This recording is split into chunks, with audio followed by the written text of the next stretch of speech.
Cucumber करी काकुड़ी तरकारी। काकुड़ी रे आपण माने केबे तरकारी खाइचंदी? जदि खाई नाहंती ए वीडियो को पूरा देखंतु। दुईटी काकुड़ी सह गोटे आलू नहीं जिवे, ताकू छोट छोट करी काटी देबे। काटी सारला परे आपण टिके कड़ाई रे तेल नेबे। तेल नेला परे टिके प्याज पकेबे। प्याज पकई सारला परे आलू आ काकुड़ी को भाजी देबे। भाजीबा परे सेतिरे हळदी आ लूण देदेवे। गोटे पटे आपणकर काकुड़ी भजा चली, आउ गोटे पटे मसला प्रस्तुत करिया।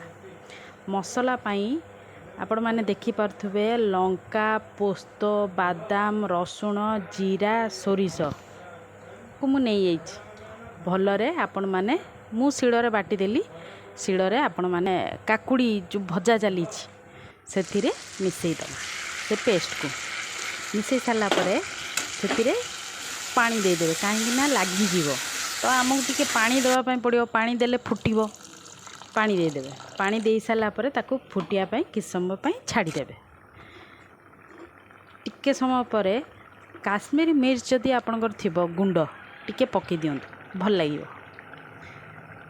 10 मिनिट परे आपण देखिबे सांगे सांगे हे जियो आपनकर काकुड़ी तरकारी। बहुत भल लाଗୁଛି। मु प्रथम थर ट्राई करछि।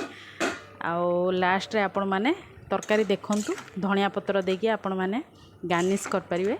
देखंतु तरकारीटा बहुत भल होईछि, टेस्ट भी भल होईछि। आउ थरे ट्राई करंतु, कमेंट करी जणाइबे जे केमती लागिला। जदि ये वीडियो आपण मानकु भल लाଗୁଛି ताले लाइक आउ शेयर करंतु, आउ मो चैनल को सब्सक्राइब करंतु। बहुत सारा धन्यवाद।